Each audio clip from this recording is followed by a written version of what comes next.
So as we begin the second session on Acts 29, the Church Through the Ages, we're going to begin looking at some of the specifics of the spread of the gospel in the first few centuries. And this is called the age of Catholic Christianity. Catholic here not being the Catholic Church, but Catholic as the term meant universal.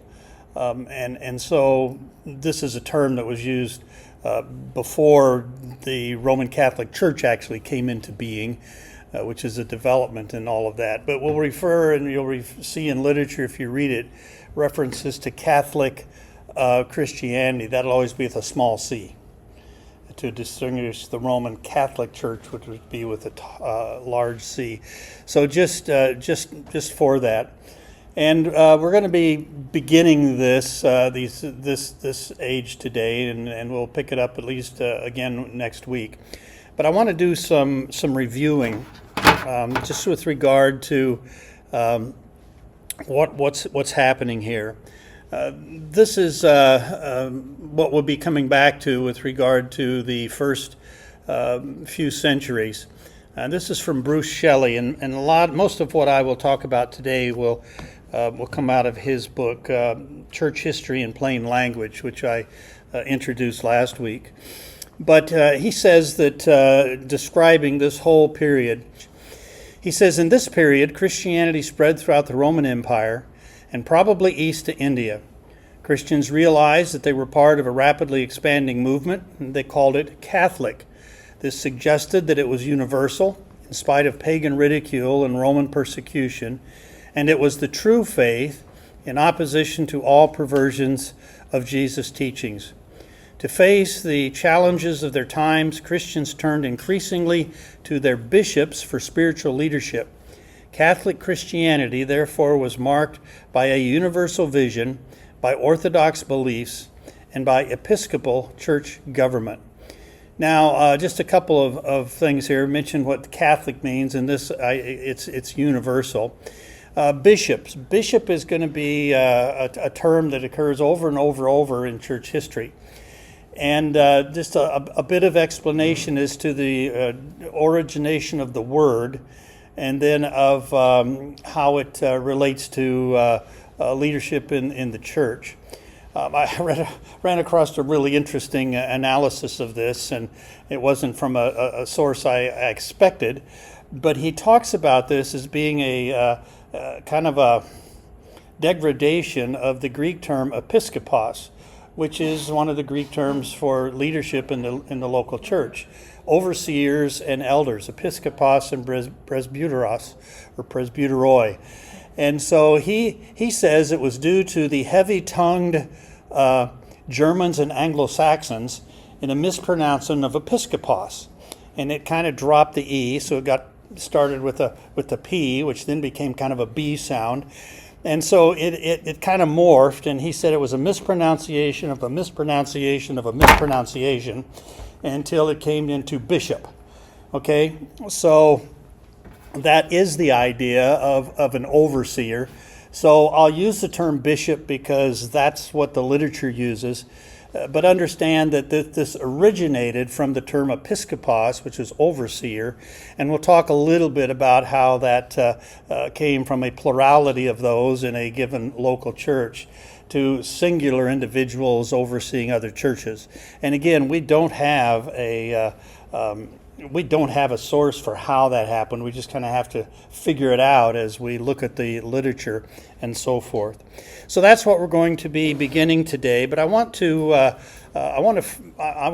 look at just this whole this thing of just reviewing the Bible and history.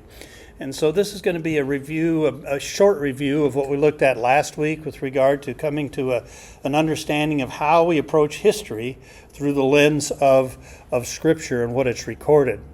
We noted that history is not how God is inserting himself occasionally into the world's affairs in order to reveal or demonstrate this or that.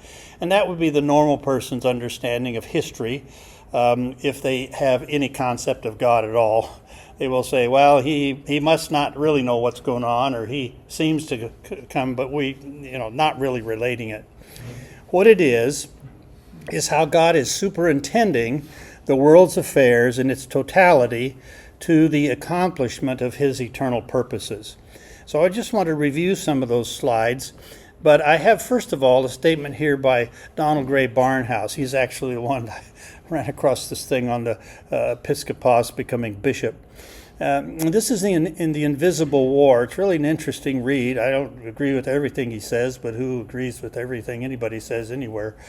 But he really has, I think, some insight into this whole thing of the conflict between God and Satan. He says this: historians deal with the material facts and occurrences in the lives of men throughout the centuries and across the earth, and attempt to link them in what they call history. But at the best, it is a very incomplete record. Frequently, they give us magnificent pictures of single lives or restricted decades, but they seldom relate or are capable of relating their incidents to the universal scene, or conveying the idea that the shifting kaleidoscope of human events is not the chance falling of crystals in a pattern of light, but is rather a momentary revelation of the invisible drama whose scenes are being played with frightful continuity. I just think it's kind of an elegant statement of what this is. God is working, and so he reveals certain things as to how he is working, and those are only revealed in the scriptures. So our Bible is our philosophical basis for how we come to a philosophy of history. And we looked at last week at what that reveals. It reveals that a triune God created the realms of heaven and earth, and he populated them with subjects under his rule, being angels and human beings. He appointed them their roles. The angels were to serve God, to serve himself, and to serve us. And we were appointed to govern the earth. The reading of Genesis 1 makes that clear right at the beginning. But there was rebellion in both realms. The one come to be called as the adversary, or Satan, really started an insurrection against God. And in an act of insubordination, Adam and Eve disobeyed God and lost various privileges. But what that resulted in was now just one will in the universe, not just one will, but now a malignant adversary aligning himself against God, and an estranged rebel in regard to human beings. But also, those two are in some kind of enmity against each other, which is disappointing to Satan. I'm sure what he was working for was, I'll get the human beings away from God, and I'll get them aligned with me. Unfortunately, that didn't work out for him, and so he's got more mess on his hand as a result. We noted the consequences, obviously spiritual death, a disposition of enmity. In the moment that they disobeyed, they became estranged from God. And the most fundamental definition of death is separation. They also then began to decay and to be killed by external events, which was physical death. They forfeited aspects of dominion over the earth.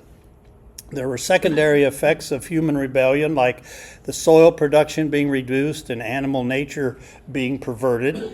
There was a transfer to the kingdom of Satan. There was a new arrangement now. God did give Satan control of the earth, and we'll look at that in a moment. And then the theocracy is lost. That is, God was no longer ruling directly because Satan had usurped world rulership, and God allowed him to do that. So there are two intertwined kingdoms ruled over by two diametrically opposed sovereigns, but comprised of three competing wills. And Reynolds Showers, in his book, What on Earth is God Doing?, it says, now there are two opposing kingdoms in existence. The kingdom of Satan had attacked the kingdom of God with the goal of destroying it. Thus the stage was set for a fantastic conflict, the conflict of the ages. Showers goes on to say, this conflict of the ages provides the key for unlocking the mystery of the ultimate purpose of history. Both God and Satan have a purpose for history. Satan's purpose for history is to make himself the only sovereign king of the universe by establishing his kingdom as the only permanent one of heavens, the earth, and all that is in them. So Satan didn't just want to destroy God's kingdom. He wanted to replace God with himself. That was apparently what happened. And God's purpose for history is to glorify himself. Inasmuch as God's purpose for history is the ultimate one, it's correct to conclude that the ultimate purpose for history is for God to glorify himself by demonstrating his sovereignty. And last week I said, I think we need to add something. I said his beneficent goodness, and then this week I think we need to add something else. His wise, beneficent goodness. It's not just demonstrating his sovereignty. You remember the scene in the Marvel's movie, Eternity War or something? It was the whole thing of Thanos got to the point and he snapped his finger, and what happened? Half of everybody in the universe disappeared. That's sovereignty, okay? God could have done that. He could have done that, and Satan would be gone, and the rebellious humans would be gone. He could have started over, but he didn't. Why? And that's the rest of the story. I'm going to go back to Donald Gray Barnhouse here in The Invisible War, and he talks about this, and what he says is, as a result of God giving Satan charge over the earth, it brought in discord. It brought in problems. And so he said the resulting discord is the chaos of history. That's what Satan created, a chaos, because now God was allowing him to be in charge. So he goes on, any attempt to understand history apart from this will end in failure. Spengler and Toynbee have created great philosophies of history that see the disintegration without seeing the cause. And we mentioned Toynbee here last week, and we looked at him. He was really hostile to Israel and Israel's whole place in history. And I think his whole thesis was, just to show how, every government fails, and so somehow we got to deal with the failure of governments. Well, God's going to do that. But they didn't have a reason as to why civilizations and nations fail. Without seeing the cause. They've not comprehended the fact of God and the fact of the rebellion of Satan. They've not realized that God had and still has all power and has answered the rebellion against his will by simply allowing the rebels to run everything within prescribed limits and letting the resulting chaos witness against them. Events must continue until it has been made evident before men, angels, and demons that no will apart from the will of God is capable of bringing order, peace, and righteousness. And I think that really is what helps us understand and answer the question, why would God let this chaos that includes evil and suffering and just inexplicable, horrible things go on? Well, because he needs to demonstrate that the one who is now the prince of this world cannot bring order, cannot bring peace, cannot bring goodness. Only he can. Barnhouse goes on. He says, Satan's great frustration then can only be seen against the background of God's announced purpose. Satan made his claim and his boast, and he's taking Ezekiel 28 as referring to Satan's fall. Whether you do or not, this ends up as in the same thing. Satan made his claim and his boast. God took his hands off and announced that would happen. The revelation of God's purpose furnishes us the only frame of reference that will give us an understanding of either past, present, or future. With the sin of Satan and the sin of man, a flood of chaos rolled out over the world, and that flood covered every phase of life: spiritual, physical, political, economic, social, cultural, and all else that could be imagined. Agree? Yeah. It just goes on all around us, and you look at it, you just shake your heads and say, what a mess. Well, that's the point. It is Satan's task to stem the flood and bring it into bounds, to organize the race and bring calm and order to its life. It's God's announced purpose to let the flood of chaos roll on. to save some individuals out of the wreck of humanity and its civilization, and then to return in Christ to restore order by the force of his power and his majesty, and out of his goodness, I might add. Okay, so I think this just helps us kind of have again a little understanding, and I think the scriptures reveal this as the context. Why else would God talk with Satan? Why else would, like in Job 1, why else would he allow Satan to rule?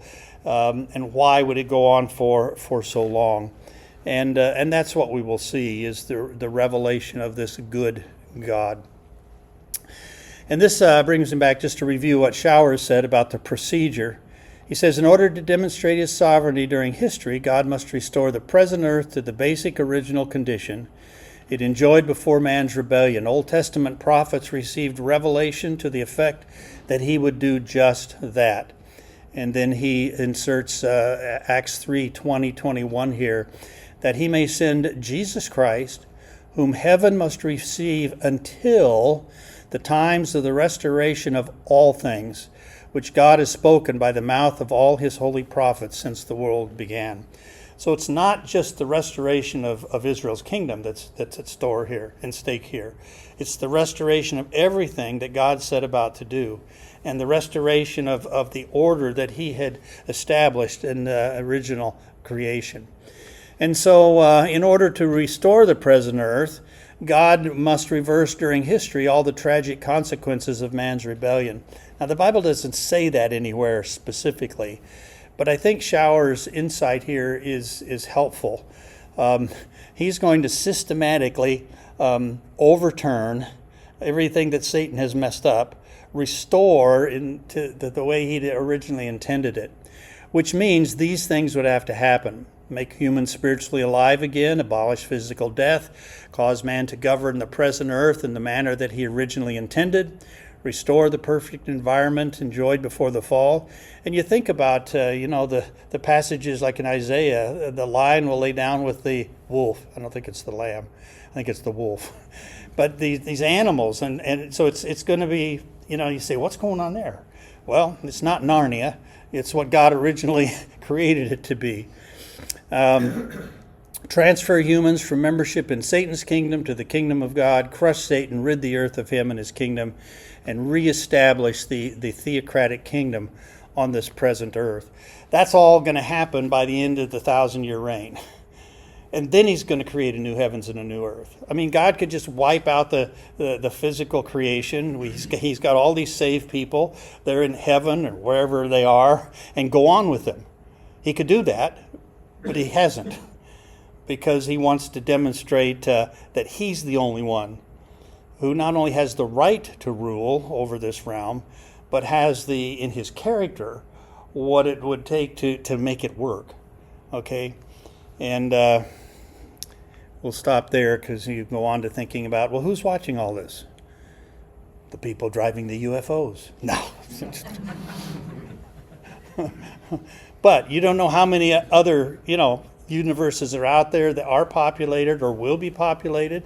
I mean, there's eternity here. So Satan's strategy is to wield deception.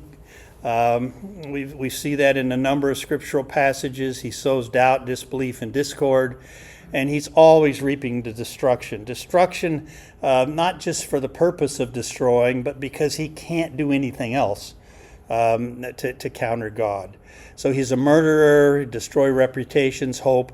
And we're going to see this working through church history. We've already seen it in the New Testament. We've seen it in the book of Acts. And what we'll be tracing is just basically this pattern over and over and over again. And God does something, and Satan tries to counter it and then destroy it. And he responds to that. And it just goes on and on and on. So as we progress through church history, we'll see that all the elements of this, as they have occurred in the biblical record, have played out over and over as variations on the same theme. And so Showers said, a study of scriptures indicates that Satan intended to use interchangeably two different lines of attack. Try to destroy the members of God's kingdom, and try to pervert the witness of God's kingdom with apostasy and belief or practice. Both tactics will be observed repeatedly as the drama of the conflict unfolds. And as we look through Acts, we notice these going on, and then also the alternating pattern of external, internal, external, internal. I mean, you just had all these things coming against the early Christians, and they were all overcome with regard to what God would do. So that brings us to Catholic Christianity here, as we want to think through this and begin to think through this today. So, first century Christianity, Shelley says, was a spiritual explosion ignited by the event, and he means by the event the presence of Jesus Christ, incarnate, descended from God, representing God, revealing God's will, dying for sins, resurrected, and establishing his body. He's present. He's present in all of that sense. So ignited by that event, the church hurtled in all directions, geographic as well as social. The 2nd and 3rd centuries provided the channel for this power. And that's what we want to look at here. And so he's going to say something here in his writing. He says it has to come to terms with time. And so you've got this church, and all of a sudden there it is, and it's popping up here and here and here and here and here. But any thoughtful person would say, "But where's it going to go? I mean, look what it's made up of. Look. I mean, what's going to hold this together, and you know, what's it going to morph into?" And so this all is going to get answered, and it's answered now with 2,000 years of a pattern, 2,000 years of an existence. And of just staying there. And so plans for the long haul are made, and this in process shaped the character of the Christian faith. So these early days are critical, and God was superintending all of that. He goes on to say, Jesus had commissioned his disciples to go into all the world, and Paul had laid down his life, opening the door for the church, for the Gentiles. In a sense, Catholic Christianity was simply a development of Jesus and Paul's effort. Again, Catholic being more than an organization, but rather a spiritual vision, a conviction that all Christians would be in one body. It's the universal idea. So in contrast to local, and then Orthodox in contrast to heretical groups. And that's what we'll see, is that there's just all of these counters going on to overturn that whole initial condition and spread. So we want to look at the first point today, and it might not take us very long, but and that's the spread of Christianity. I found this really good map from Ancient History Encyclopedia, and they even give us permission to use it right there, as long as I don't charge you money to get in the room. But it's just the legend up here. The light areas, the light purple or whatever you call that, are Christianized areas before 600 CE or AD. The darker purple, like here, are the areas that have been Christianized by 235. The square boxes are missionary centers. The dots are Christian communities before 325. So in the first couple of 100 years. And then this is councils. And so I want to just go over this and just kind of get a general idea of it and look at some specifics. First of all, the missionary centers. And this is with the square here. Of course, Jerusalem is where the church was born. And that was the mother church, so to speak, for quite a while, until Christians were chased out of Jerusalem, and then later on, they had no real footing there. But we know that then the next center was Antioch, and Antioch became just a major center with regard to the number of Christians and missionary activities, and that all derives out of Paul's work. And you notice Tarsus right here is where Paul was born, where he was from. And of course, he spent time up in this area and in Antioch in his ministry. The third major area, which will come into to play later, a little later on, but in this early period, is Alexandria, Egypt. And then the fourth one is up here, Constantinople, which would be a center of Christianity, probably where the thrust would go east as opposed to west. So you end up with the Roman Catholic Church, and then you have the Eastern Orthodox Church. So these are the four areas that in these early centuries became the missionary centers. And you can see that they're spread out geographically. They're different in character. So you've got Jerusalem, of course, is the center. You've got Alexandria, which is a center of Greek culture, and goes back into the couple of hundred years before Christ, and the translation of the Bible, the Old Testament, into Greece. Antioch was a center with all kinds of different cultural issues. So already at the beginning, you just say, yeah, God's wise in his strategies. Well, of course he is. And he had been, putting that together and preparing that for centuries, just as he had the Roman Empire to be in the fullness of times for Christ to come. And then the councils, you see the Nicene Creed, well, that came out of a council that happened here in Nicaea. And these round circles, Chalcedon, Ephesus, and Constantinople, were some areas where Christian leaders got together and hammered out some understandings about certain doctrines and so forth. We're not going to go into the detail of all those things, but just to kind of show you how the puzzle pieces all kind of fit together as we go along and as we give some illustrations. So, the advanced preparation, in other words, what had God already put in place before he launches the program of the church? And I want to just kind of keep this handy here to. First of all, there were a large number of Jews in every part of the Roman Empire. In fact, it's been estimated that as high as 7% of the total population of the Roman Empire was Jewish. Well, they weren't all in Jerusalem. They were scattered all over. And that was just God providentially, in terms of the church, preparing what turned out to be an extremely fertile ground for evangelism. The Jews had distinctive religious beliefs, and that both repulsed and attracted Gentile neighbors.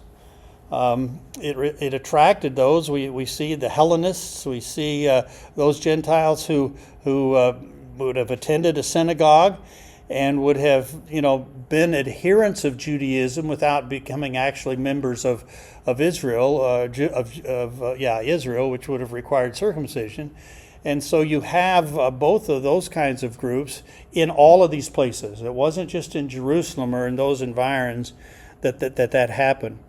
There were theological ideas that the Jews carried, which were, of course, right and proper, and which would have had an appeal, especially to those who were in paganism and would come to see the senselessness of all the gods and all of the rituals and all of that and all the competing ideas. And here's a religion that claims to worship the one true God who created. And Paul appealed to the philosophers at Athens in Acts chapter 17 on Mars Hill. And he said, the God whom you worship not knowing, I proclaim to you. He's the transcendent God who is also here among us, and the one who is to be repented and believed in. So there were positive theological ideas. There were positive moral values. when you look at the law, you've got all these funny things that you say, well, what do you do with all these dietary restrictions and all this? But when you look at it in the bigger picture, it was a law that valued human life. An eye for an eye and a tooth for tooth wasn't a law of vengeance. It was a law of protection. In other words, the punishment must not be greater than the crime. That's what that was about.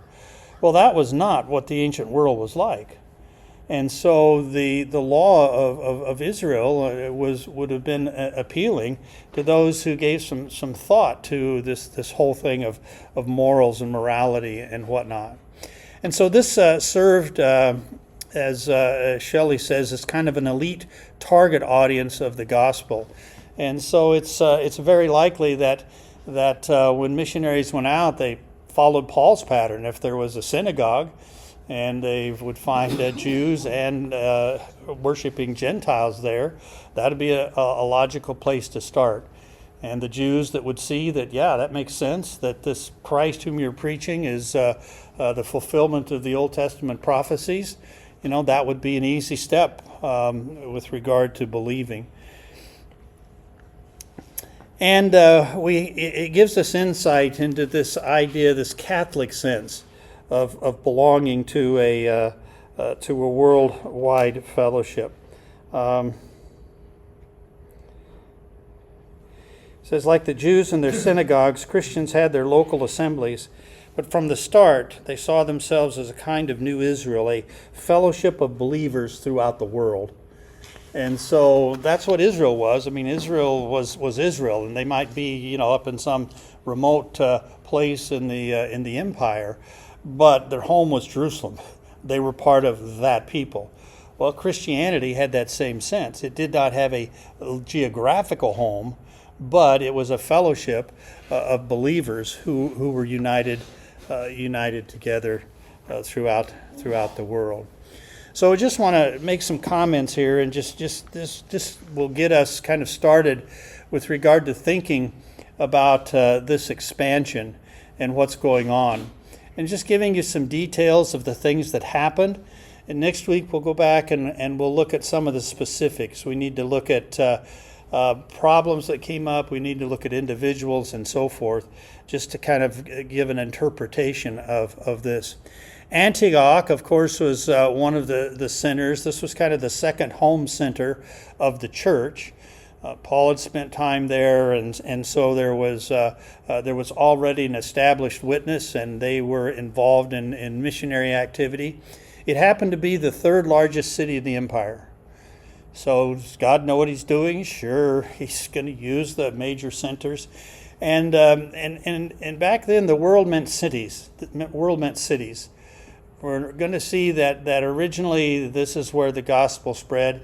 It did spread to rural areas, but that wasn't the primary theater of evangelism. There was a widespread influence through Syria, which is this whole area in here, and that had already had gospel testimony, but the church was further established there. By the end of the 4th century, the population of Antioch was estimated by somebody, I don't know who, Shelley doesn't say, it was 500,000 people, and half of those were Christians. He says that it's thought that there were 250,000 Christians in Antioch by the end of the 4th century. So this was a long kind of a conversion of this whole place. Now, that's not the case there, is it now? Nope. No. So things change. We know the letters of the 7 churches show us that. Edessa is an interesting place, right up here. So not too far from Antioch. We don't hear about Edessa in the Bible, but we do find some interesting things. It was just beyond the border of the Roman Empire, so it wasn't actually part of the Roman Empire, but there was a substantial Christian fellowship there. It had close ties with Antioch. It was claimed to be founded by Adad, one of the 70 disciples of Jesus. Now, who knows? I mean, we that's a claim. And an interesting thing, you say, why don't we have more writings about what actually happened? We have to piece it together by what people said and so forth. We have these traditions, we have these legends. And one comment I read was, well, when you think about it, Christianity at this time was being opposed, not promoted. And so any writings were going to be, burned, were going to be confiscated, were going to be ignored, were going to be, and so it makes some sense that some of this was just kind of word of mouth, becomes legend, and you just kind of have to leave it there. It happened. The church was established, and maybe it was one of the 70 disciples. Is that so far-fetched? No, not any more far-fetched than Thomas obviously going to India. We just don't have records, but somehow it happened. And God really isn't interested in giving us all the details. He just says, well, here's the proof. There it is. Look at it. But it is interesting that a guy, Serapion, who was a bishop of Antioch around the year 200, consecrated an Edessene Christian named Palut to be the bishop of the capital. Now, I'm not sure what the capital is here, the capital of that area. Anyway, the point is, here was a Christian who came from this area, who was recognized to be worthy of leadership in some capacity. And I'd never heard of Edessa before. Well, maybe I had when I read this book 40 years ago, 50 years ago. Anyway. And some think he might be the source of the gospel being carried to India, just because it's in that direction, and you don't know. It's cities, and these are two that were there close, and of course Antioch has a place in the biblical record. Moving to Ephesus, and Antioch and Edessa here, over to Ephesus. Of course, Paul spent much time in Ephesus. He was not allowed to go up into Bithynia, which was up this area up here. We're going to talk about that in a second. But of course, this was a fruitful center from the time of the Apostle Paul, and that's just kind of one of the anchor points. You'll notice that it has a circle around it, which means later on a council was held there. So it was a Christian center, a strong Christian center for some time. And then Bithynia, which I'm going to talk about here, was this area right up here. And I think that's the area, remember, where Paul wasn't allowed to go there, for the Holy Spirit directing him elsewhere.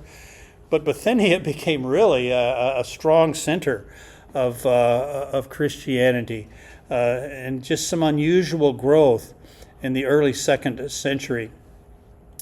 There was a governor to Emperor Trajan. A governor wrote to the Roman Emperor Trajan in the year 112, expressing dismay over the rapid spread of the Christian faith in this area of Bithynia. And he speaks of many in every period of life, on every level of society, of both sexes, in towns and villages, and scattered throughout the countryside. What is he to do with them? So here we do have a kind of an example where it wasn't just in cities, it was normally in cities, but here's an example where in this remoter area, the Christians were numerous enough that they were troublesome to the government, to those who were trying to hold on to their power and to their way of life. And a lot of it you find is that they're promoting the worship of the gods as a way to unify the kingdom. Now that seems kind of silly, doesn't it? But you stop and think, what are people promoting now as the answer to the saving of America and the unification of America? All kinds of things. Some of them sound silly to us, and some of them don't. But it's interesting that there was a strong enough Christian witness in this area that was the case. Rome, of course, was the capital of the empire. The church was planted there fairly early, even before Paul's demise. He's writing the letter to the Christians at Rome, and the church or churches that were there. I think probably, well, Adolf Harnack, German, historian, it's estimated that 30,000 Christians lived there by the year 250. 30,000. And that was, of course, where you're in the town of the emperors who are persecutors, but that didn't stop the growth of the church. Most were from poorer classes. They spoke Greek. That's the way they know they're from the poorer classes, from the literature and stuff, which was the language of the slaves and the poor. Interesting. These were both associated with ministries of Paul and Peter, and as the Church of the Empire capital, it naturally assumed a leadership role. And of course, later, this is where the Roman Catholic Church is going to be centered.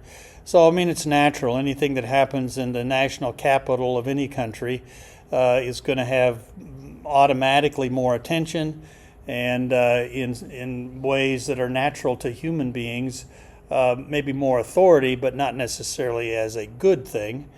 But obviously, we will come back to what was going on in Rome, and we'll talk about just some of the things that were happening even in Rome that really furthered the witness of the gospel. So I want to move on as we go,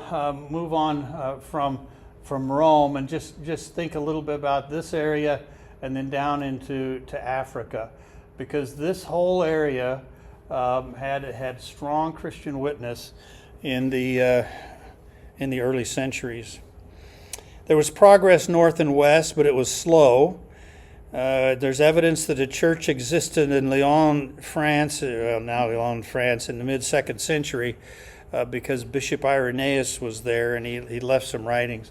Now you don't see Lyon on here because it's Lugdunum or something like that. That's Lyon, and that's the ancient name. You notice these all have ancient names, not the modern English titles. They hear of churches and bishops in Spain by the end of the 3rd century. You say, well, yeah, that's 200 years, 300 years. It takes so long. Well, yeah, how long has the United States been around? 200 years. 300 years, well, 17, 17 it depends on where you started from. 1492, no, I wasn't here in 1492. But I mean, 100 years, it seems like a long time, but it kind of goes fast too, doesn't it? And we sit here out of our whole history, and things kind of seem to creep along a day at a time, but it adds up to months, years, decades, centuries, millennia. So yeah, we're saying buy here. Oh wow, look at that.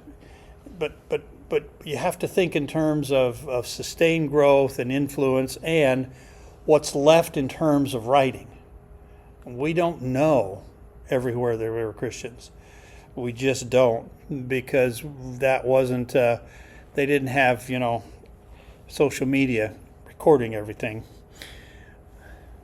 These western regions did not have as strong a witness as the East, which isn't necessarily surprising, but they were not without a witness. So we want to look here at Carthage for a moment. And I might have some things I need to say about Carthage.